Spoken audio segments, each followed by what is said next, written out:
Hey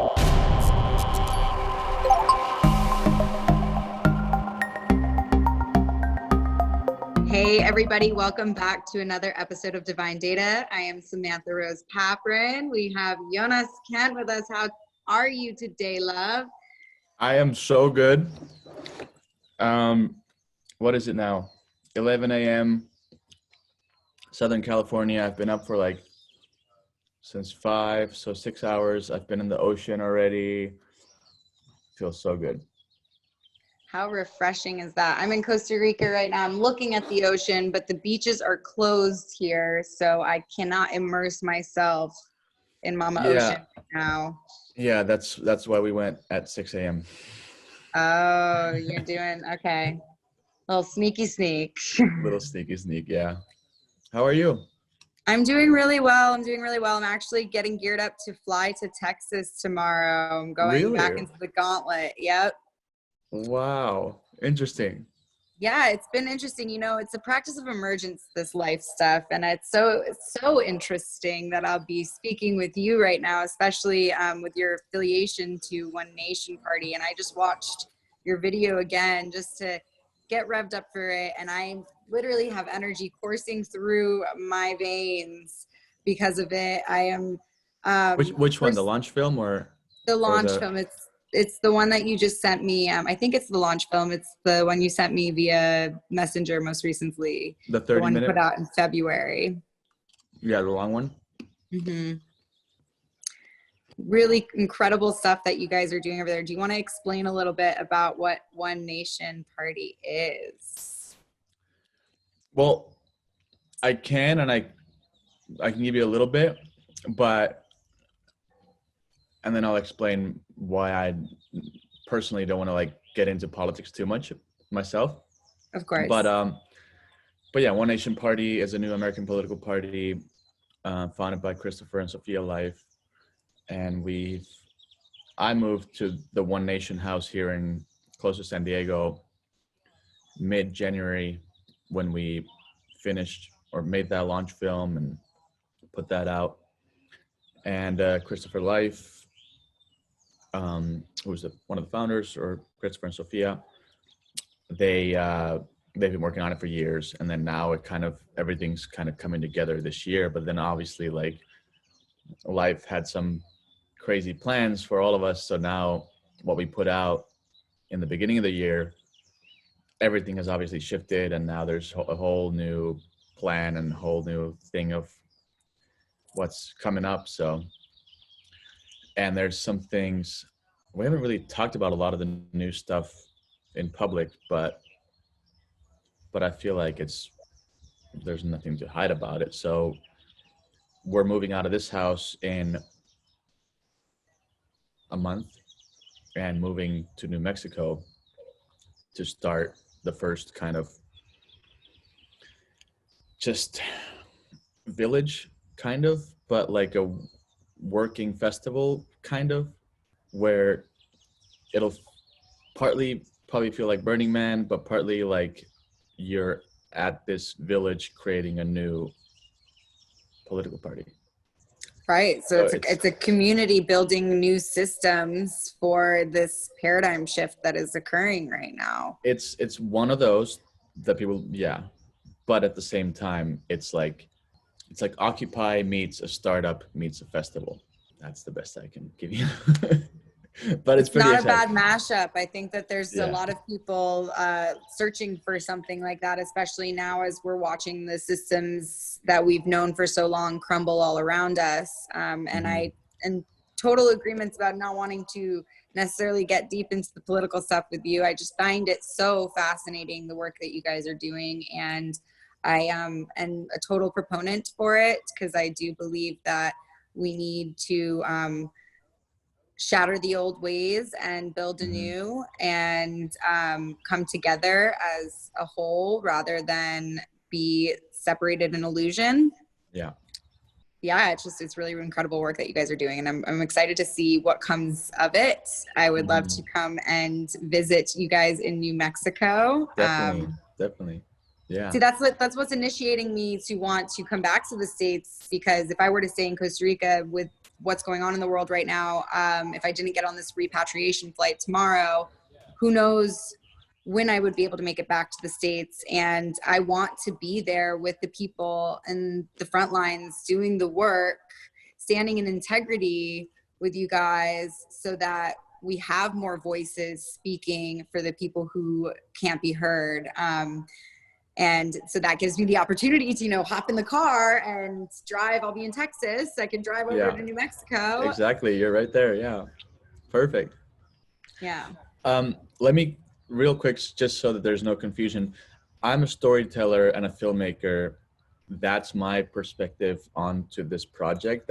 So it's not about me, like, not wanting to talk about politics, but I'm just not the best person to give you the pitch on OneNation in that sense. Like, I'm happy to have you talk with Christopher about that. But yeah, I'm basically kind of looking at OneNation and the project and how to tell that story and to the world.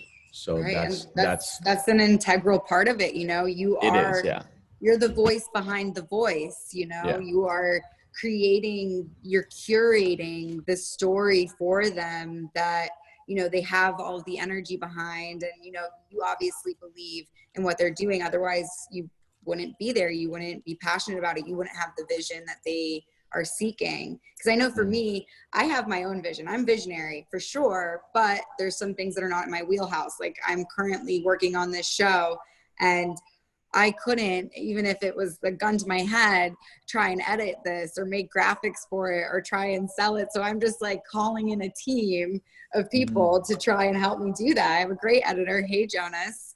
Wait, he has the same name as me? Yeah, but I think that Finland, it's weird. It's a double O, so mine's all weird anyway. So there's no way that it's like exactly the same, but anyway. All you Finnish people are amazing. One of my best friends from high school is Finnish. Mew Seppo. I'm going to have her on for an episode as well. She's incredible. But awesome. No more deviations. No, there's no deviations. Everything is life. This is good. Everything, we're flowing, right? Yeah.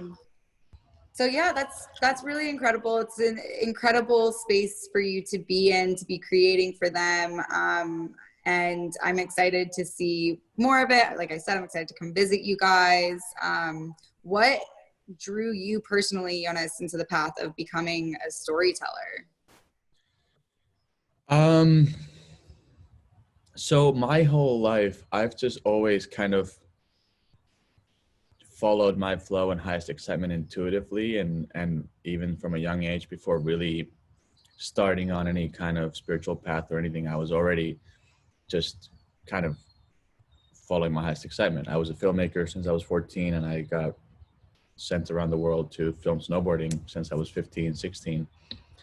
And then that brought me to California, and I was just doing music videos and commercials. And now as I kind of started on my spiritual path and started really looking at what's mine to do and what I'm excited about, I've realized that I just tend to follow the next exciting story and look at that and model that and live and breathe that as I'm documenting it and telling that story. And I don't know if you're familiar with human design. I am. So if you know about reflectors. I'm a reflector. Really? Hey. Me too. What's up, twin? That's so crazy. I'm like a reflector 3. Well then you know. I'm 1/4. Nice.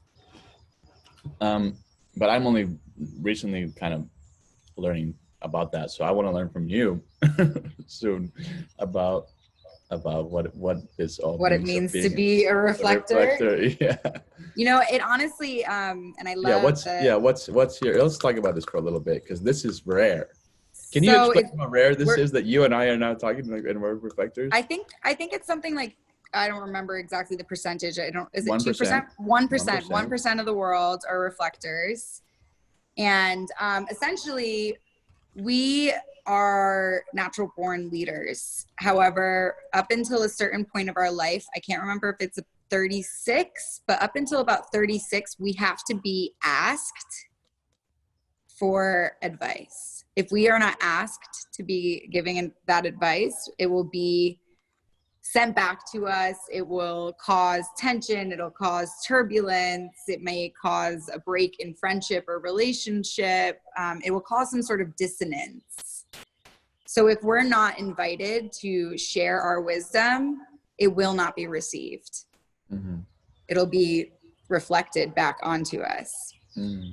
Bounced back onto us, and sometimes in a negative way, and sometimes it won't affect us. But at a certain point in our life, I can't remember if it's 36, I think it's around then, that's when we have all authority. That's when people look to us. We don't even need to be asked. We just share. I've been diving into this the last few days specifically because it's been coming up a lot, and I'm realizing that the patterns in my life. So you shouldn't rush into pushed into making decisions quickly, and it's ideal for us to really, if it's a big decision to make, for example, for me right now, the decision of moving to New Mexico or something else, meaning I see for myself, I see there's this LA, New Mexico kind of connection to make the show, like the story be told in a powerful way.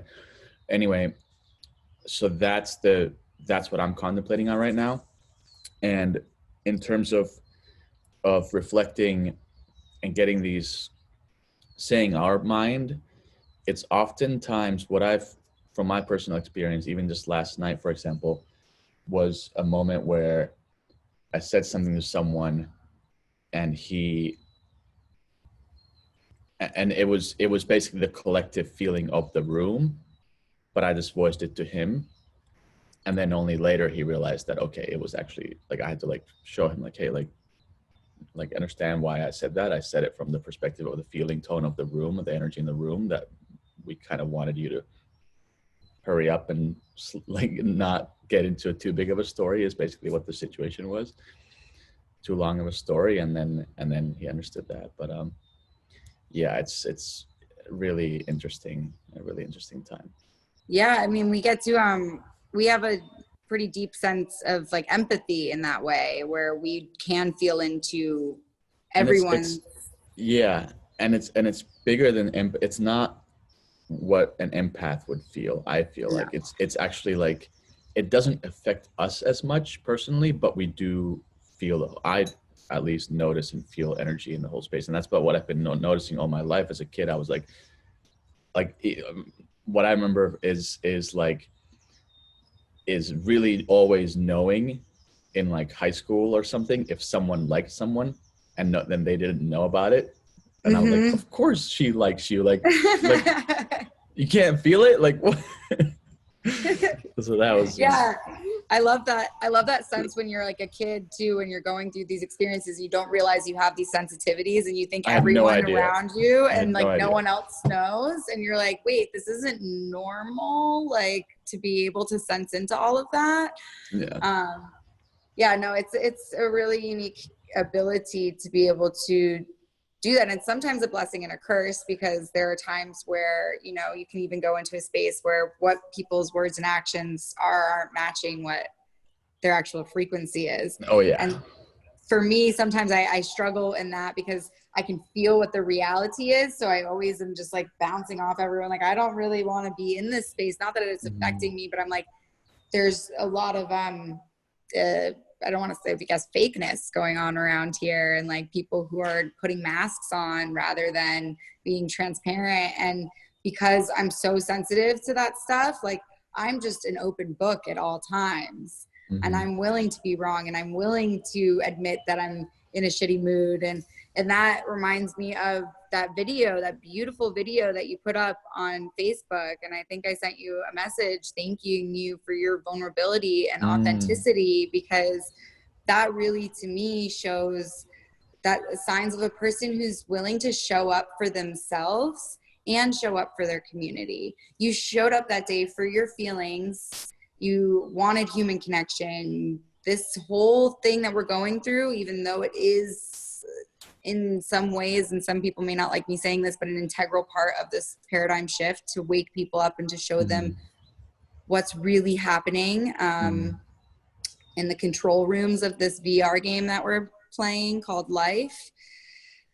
And yeah, you showed up, man. And that is, for me, that's true leadership, in the sense that you were leading yourself to be, to just be, to show up, to be everything you're feeling, and to be that beacon of light and truth and hope for people to know that it's okay to not be okay. It's okay to express these feelings. It's okay to go to community and seek to be held by your community, because I think that's how we're going to get through a lot of this scary times and unknowns and uncertainties right now, is if we are vulnerable and authentic and willing to share.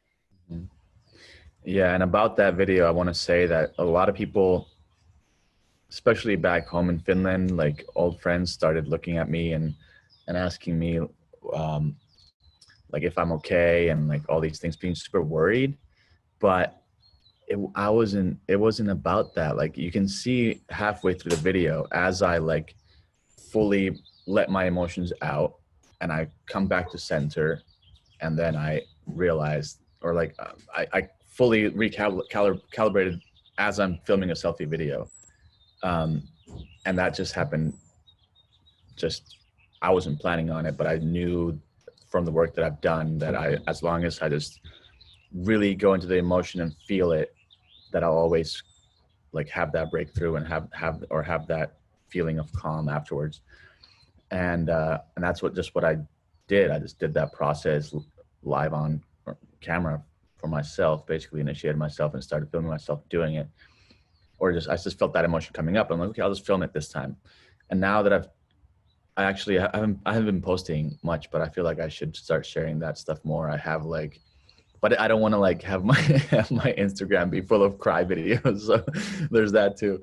But there's a lot of stuff. It's not just, that was a feeling of sadness, but I have another one right now that I just want to put some captions on it, of where I'm catching myself kind of realizing how I'm appreciating my coming back into integrity with myself. And that video, like crying in it too, but also I'm like realizing how much in that moment I felt this true feeling of finding my power in my integrity again, and how good it feels. And I for the first time in a long time, I felt that feeling, and then I'm like, wow, this is profound. I'm going to start filming myself say, and there's something that needs to be said about this. So those moments are happening more and more now, and I'll start sharing more of that so that people can, it's trust that it's okay to like.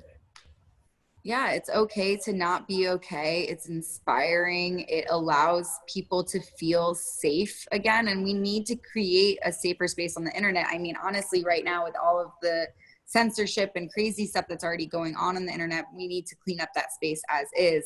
But there's, still internet trolls, there's still internet bullies, and not even just internet bullies, but we need to clean up the stigma around mental health, because we are humans. It is okay to fall into those denser energies. Yeah, we don't want to get stuck in them. We don't want to be stuck in stagnancy. We don't want to be addicted to that alluring draw of those intense feelings and energies. But we have to know that it's okay. We have to know that it's okay to talk about it. And it's okay to cry on the internet if you need to cry on the internet. It's okay to be super pumped up the next day and share something really inspiring and happy and bubbly the next day, and not be judged for it. Because we are always in flux. We're in a constant state of flux. Like the hero's journey is just this like lap around the circle over and over again. You're always going to fall into the abyss. You're always going to come up on top, and then you're going to go through the cycle. And people need to start being okay with that, because I've lost a lot of good friends in this lifetime because they didn't feel safe to share how they were feeling. They didn't have a safety net to fall into, And while we should learn how to be our own best friend and to be self-sovereign and to take care of ourselves and know that it's within ourselves, come back to that integrity, that alignment, that centeredness, it shouldn't always have to be our burden to bear. And we should be able to reach out our hands, reach out our arms, reach out our hearts to our friends, our family, our community, random people on the internet. I know there's plenty of forums online and stuff that you can just go on and be like, I need support. Because if you don't feel like your present support system is enough, reach out to someone. There's so many people willing to hear. And not just that, there's so many people that are experiencing the exact same thing, even when you feel so alone. And so having the courage to share that, what you shared, having the courage to share even the bubbliest of stuff at all, any type of raw authenticity, any vulnerability is power and strength and courage. And it's a form of leadership unlike no other, because, you know, it's no one telling you what to do, but it's someone holding space and allowing safety and acceptance. And so we need to keep sharing that stuff. And sometimes I do share that stuff. Sometimes I share when I'm angry, and then sometimes I delete it because I'm not angry anymore. That's the thing too, though. Like, it's like, for me, going through all the whole arc of emotions in a month, usually it's, if I feel like even with that one that I just talked about that I haven't posted, in the moment I was like, I should just press share right now. Like, this feels, if I felt it in my bones that it needed to be put out, and now I haven't put it out yet. So yeah, thank you for saying all that, because I feel like it still needs to go out. There's a lot that I've been holding back on posting stuff. So yeah, and I already know, I have a feeling that it'll help at least one person, if not more, hopefully some more. So yeah, if you only can even just influence yourself to have the courage to be able to put yourself out there, then that's what makes it count, you know? And there are going to be more than one people. I was inspired enough by you to get you on the phone and to do this interview, you know? You introduced us, but this was a couple months back before I even knew about this show. And then I was like, absolutely. The second I saw that video, I was like, that is the stuff we need to see. Those are the people that should be quote unquote followed, because, you know, you're just pointing a direction, pointing to the light, being like, this is the route I've taken, and it's safe to take. You know, I chopped some stuff down so that you don't feel as scared. Yeah. And that's what it is. It's about doing the work. It's about doing the emotional work and understanding that it's like, it's not about just sitting in ceremony over and over again. You really got to just dive into those emotions in those dark places, feel those emotions fully over and over again, crank them up 1,000% so that you really cannot freaking breathe when you're feeling those emotions. And then on the other side of that is that calmness and that healing. So true healing comes from actually feeling the emotions fully. Yeah. And that's, you gotta feel to heal. Yeah. And that's what we've been modeling in this house for months straight. In the first couple months that I was here, every single day someone was crying at some point, mostly me or Christopher the most. and it's gotten a little easier now, but still there's so many shadows that we got to work through to be able to even claim that we could start something like a political party or anything like that. And again, they're starting it. I'm a Finnish kid, by the way, so I'm just a storyteller seeing what's happening. So it doesn't really have that much to do with me, but yeah. And I think that's stop. First of all, quit being so modest. You are there to help them craft their dream into a reality that other people can see on a screen. You are bringing to life their passions, their joys in a tangible way for others to understand their messaging. That is an integral part. It's huge. Whether you choose to stay or not, that's your path. I envision you going to New Mexico. I'll be a part. No, even if I went to LA, it'll be because it'll be better for the project itself. Perfect. So Well, it's then, not about yeah, me ditching it. you are a big part of it then. So I want you to start owning that. I don't even know that much about it, but I can see you keep retracting that. Step back into your power, mister. I think It's just me being careful with not as a reflector again, and I don't want to just keep pointing to that, but me knowing my energy of just the excitement of sampling all aspects of life, that I don't want to like ever put myself in a box in an interview or something where it sounds like I've promised to be a part of a project for years, for example. right. Like that's not mine to do. Mine to do is to be a part of a healthy community and reflect that to the community, and just feel it all. And as a storyteller, yeah, just tell those stories, and if there's something more exciting, then I'm going to consider that.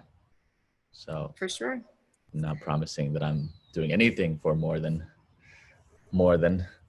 a year at a time or something. You're on your own path, homie. You don't have to promise anything to anyone. I just think it's a significant project to be working on at the moment, and that you do have a significant role. Yeah. And to own that significant agree. role, I agree. not necessarily saying that you're going to be with them forever. Just, it's awesome. You're doing the good work. You're doing your work. You get to explore this flavor of life, this texture that not many people get to really say they got to curate the beginning stories of a political party. Yeah, that's true. pretty special. Not gonna lie. What are we doing again?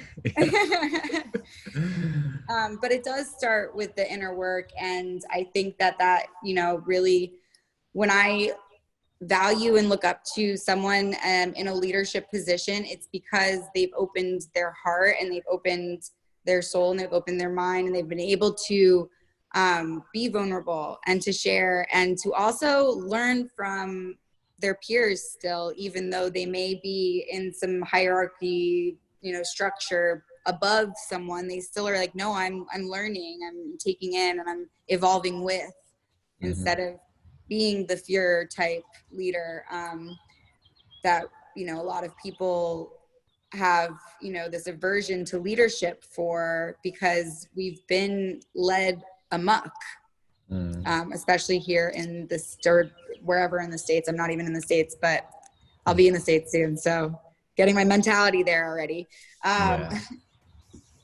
And it would be cool to have Chris come on here what's his wife's name? Sophia and Christopher and Sophia, if they would love to come on, or if they would like to come on sometime, I'd love to have them to discuss more about that. But I want to hear, are you working on any other projects? Are you thinking about any projects? Or you have any movies that anyone can see online? Is there any website we could direct them to?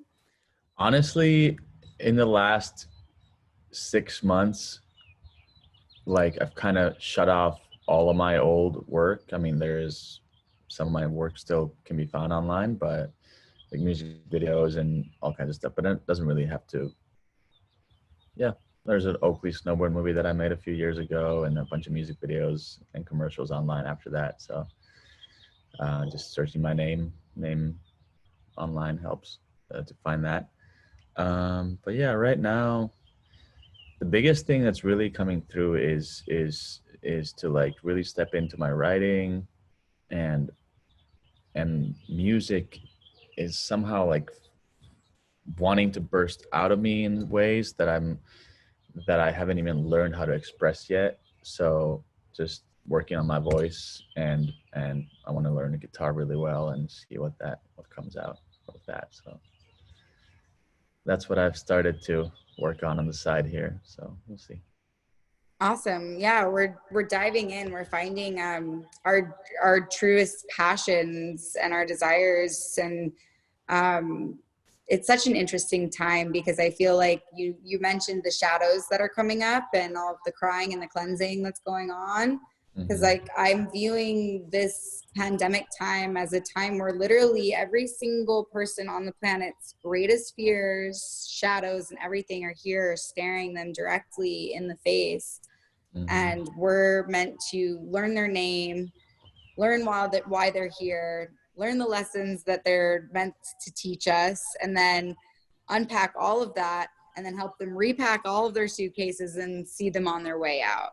And this is what that time is for. And you know, whether we're feeling inspired to create and move the energy that way, because, you know, energy in motion is emotion. So we're always transmuting it, whether it's through music or writing or filmmaking or speaking or painting, whatever it may be. We're using all these new outlets. Again, we're not even new outlets. We're coming back to home, coming back to self, and remembering all of these skills and tangible things that we had either in past lives or when we're kids or whenever it came from, and remembering that and coming back to that. And that's also so healing. Yeah, that's exactly the same with me, where I played the trumpet when I was a kid, and then I sang in a choir, but then at some point I just kind of didn't believe that I was musical, or put that story in my mind that I'm the visual and not the musical in our family. And that was my story until now, and that's what kept me away from expressing music or learning instruments more, was just that story of like, and I was busy with my visual work, so that there's nothing like, I'm not regretting it like that at all, but now I'm ready to step away, put the fear aside, and just humbly relearn things that I forgot. So that playful creativity being the number one thing. Absolutely. It's like childlike joy of freedom of expression. You know, we get to come back to the roots, and, you know, the whole journey of life is a journey of remembrance. And I think that even though right now this is a really scary time and a really uncertain time, we are also being given this opportunity to slow down and remember a bit more. It's like we're slowing down, but we're remembering at a quicker rate because we don't have as much distraction around us. So it's like this shedding, this unlayering, unfolding in front of us. And it's scary, and it's hard, and it's emotional, and it's fun, and it's a roller coaster of all of the emotions and feelings. Sorry, my phone died. I don't know if you just got the picture of me like pointing. Sorry, but real quick. But yeah, it's really an incredible time. Incredible in the sense of unprecedented, incredible in the sense of so much healing, so much unraveling, all of the things, and incredibly painful and scary as well. And I will not take away from that. And I think that we get to speak from a place of privilege when we say that this is a time for us to slow down and heal, because not everyone has that opportunity right now. This is just really devastating and really hard.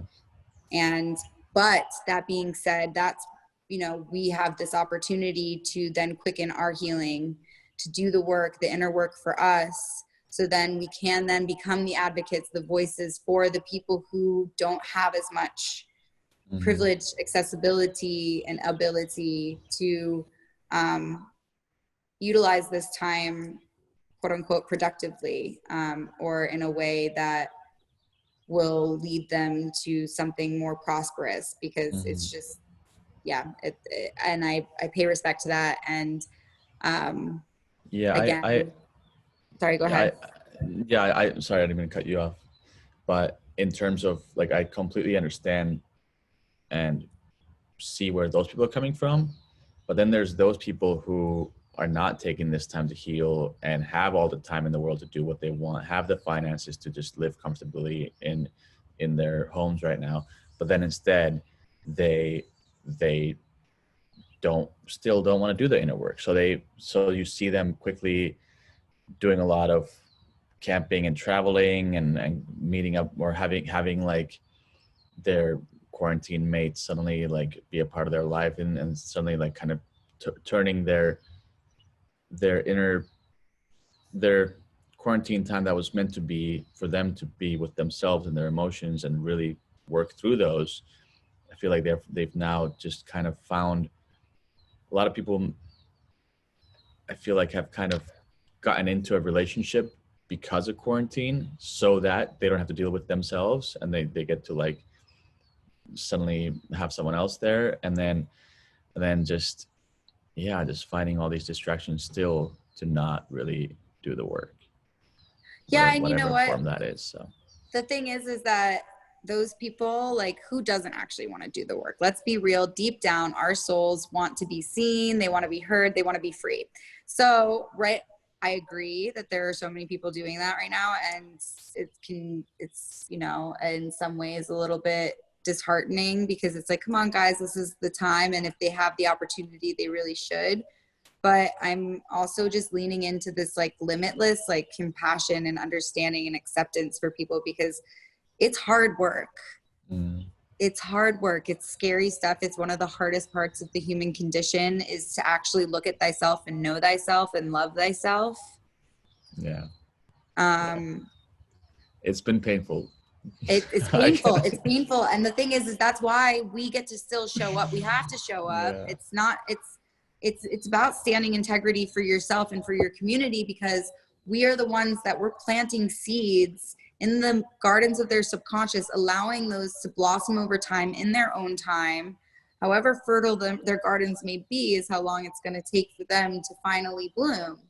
And eventually, you know, I like to say those who hate soon will emulate, because they are only seeing within you a light that they know exists within themselves, but they feel has been unattainable.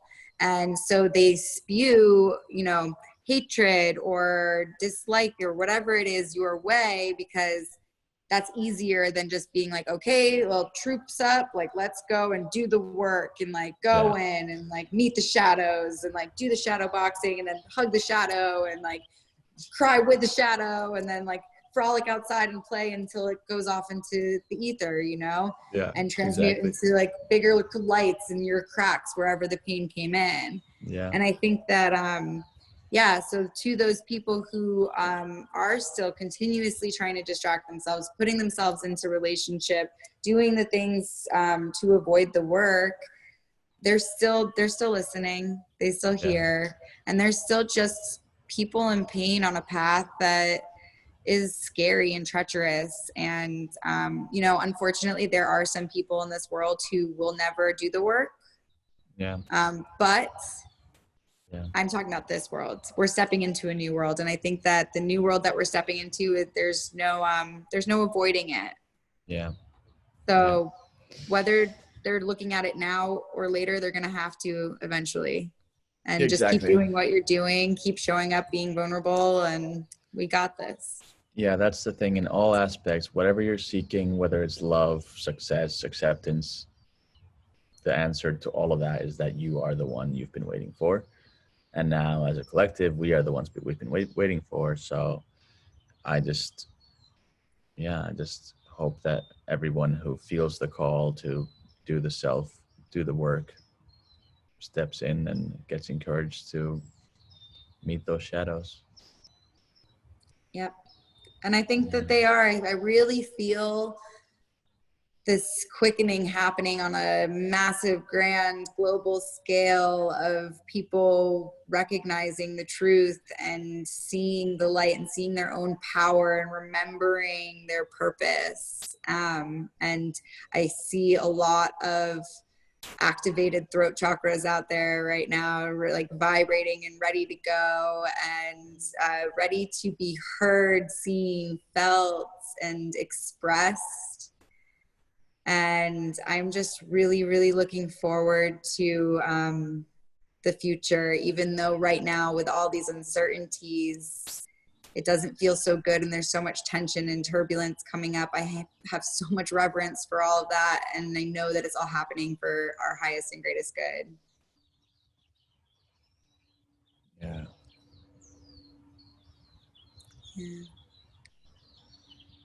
Well, Joonas, thank you so very much. Thank you.